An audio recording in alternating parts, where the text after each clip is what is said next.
Well read. What are we talking about this evening? Today we're talking about Absolute Batman issue 3. Scott Snyder. We're going to keep making that mistake. Not Zack Snyder, Scott Snyder. Scott Snyder's take on Batman reimagined into this new universe. This is already the third outing, and things are getting a little bit more interesting. We're getting a little bit more background on the villains, what their ultimate objective is. The entire city of Gotham is going to be converted into a huge prison center called Arkham, and there's quite some evil forces behind this nefarious plan. Batman is being supported by his somewhat antagonistic partner, this world incarnation of Alfred the Butler, reimagined as a stealthy assassin, while he also gets support from the Riddler, who is a tech whiz and helps Batman with his gadgets. This is a younger interpretation of the character. He still lives at home with mom while going out at night fighting evildoers in a massive dump truck. Guys, what did you think of Absolute Batman 3? I have concerns. I have some concerns here. The main concern I've got is about the ethical and moral character of Batman, and I'm Snyder and Dragata may be able to land this plane. It's possible. I am on the fence, especially at the conclusion of this issue. The main thrust here is Alfred says, "Here's how the world really works, buddy." And Alfred kind of says that, the players going on here, and there's an allusion to Joker essentially kind of being this kind of billionaire who's part of essentially the Illuminati deep state globalist cabal that Alex Jones always goes on about, and Black Mask is a part of that apparatus essentially with the party animals who've been wrecking Gotham. And Alfred basically explains, here's how the world works, son. You're not, because this version of Bruce is not super rich. He's not part of that class.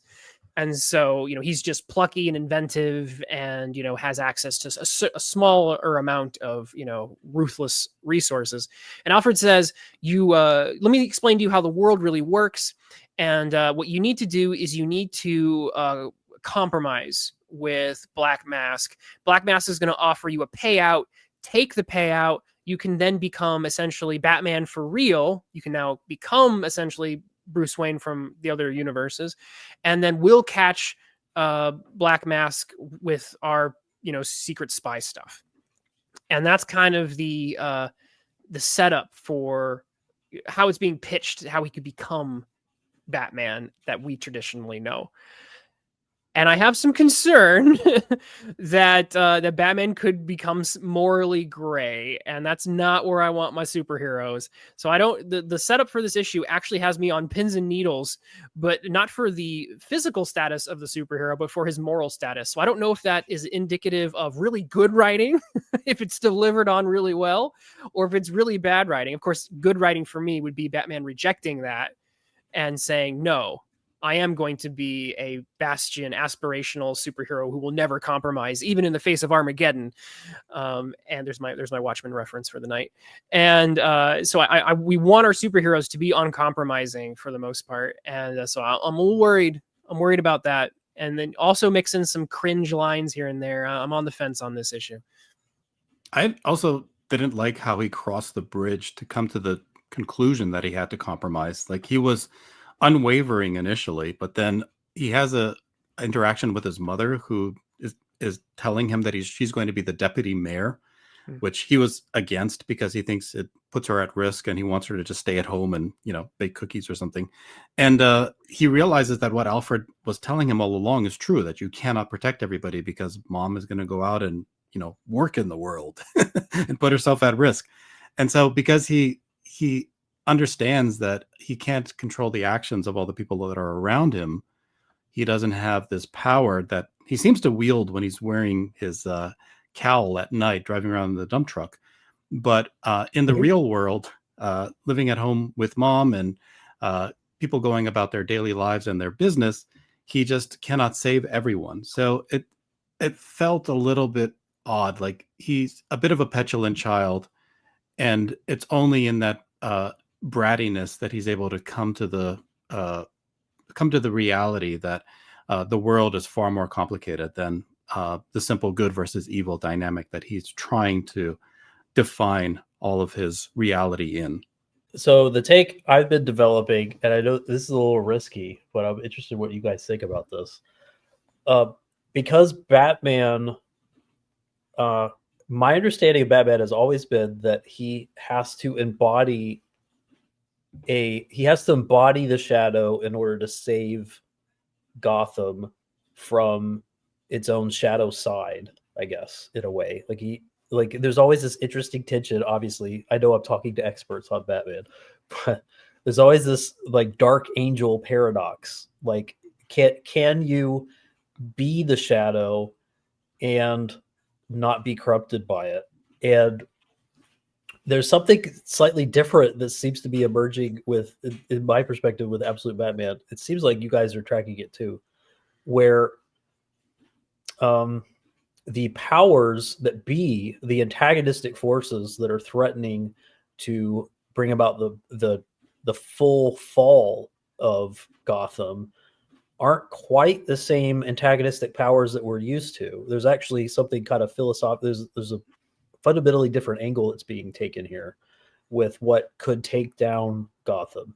So we're getting, in response to that, something he has to embody feels a little different. Like in order to save Gotham, like the shape of the shadow of Gotham has been transformed. He's like kind of goon-like. I don't know, like there's this like paradox that's emerging where like the bad guys, because his whole rogues gallery are his buddies, like the real antagonistic forces are all a bunch of like monkey skull people, and Batman kind of sits and skulks around like a gorilla. Like it's kind of interesting. I feel like he's sitting around like the Hulk. It's kind of interesting to see him embody the shadow side of the same archetype, which I feel like is still, in essence, that's what Batman is supposed to be doing. In a way, he's supposed to feel darker than all the bad guys because he's so incorruptible. He can sit in the shadows without being corrupted. But he's embodying. There's a physicality here that they're trying to help him embody because he doesn't have the money, because he doesn't have the status. Instead, he's embodying.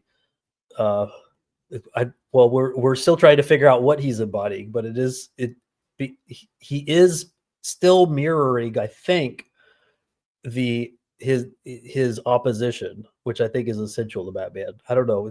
What do you guys make? Do you get any sense that he's a good foil for the baddies in the story? That he can sit as its opposite, or is that not the case? Let's take a brief pause to hear from the awesome creators joining us today and find out what cool projects they're currently working on. Hey guys, if you love sword and sandal historical fiction with a healthy dose of ancient Roman and Egyptian fantasy mixed in, then check out Kyrie. We've got 450 pages printed so far, a fourth book on the way. Order your books today at curiecomic.com. Modern day, classic superhero storytelling. Get The Adventures of Omega Girl, issues 1 through 5, now on Indie Planet.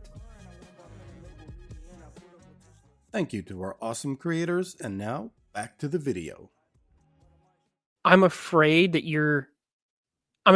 what you're pitching is way more intelligent than what Snyder will deliver.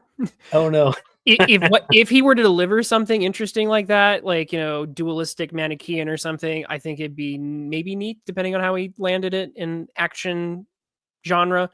I'm afraid that where we're going to actually land here is that capitalism's really bad, and that he and his anarchist friends who don't have class need to, basically do their own little anarchist revolution, and it's gonna embody our current era in the cringiest way possible, where they're all going to use their low tech, lower resource, but very brutal approach to bringing down the rich elites who are pulling strings and who are untouchable.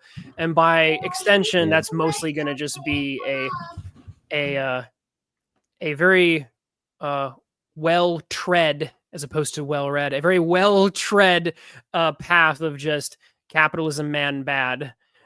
So I think you're right. I You're think convincing me. I'm That does afraid. seem that's the wide, broad path that leads to ruin for this story. I think you're Yeah, right. that's my concern. Now, Snyder, I don't think is a talentless writer, so I think he can choose to do something more than that. But considering just where we are in our current historical moment, I have suspicions and I have Can concerns. I just drill into that just for like 20 more seconds? Like there's something really, because you're helping me solidify this this opportunity. If the bad guys are the rich people instead of the good guy being the rich guy beating up a bunch of poor people, if the bad guys are the rich people, it's actually kind of interesting that they might just lean into a physicality presence for Batman. But if it just becomes poor versus rich, yeah, that's a very thin narrative, and frankly, that's not really doing anything clever or dynamic, because it was never really rich versus poor with the original Batman. Right. It was always more complex than that.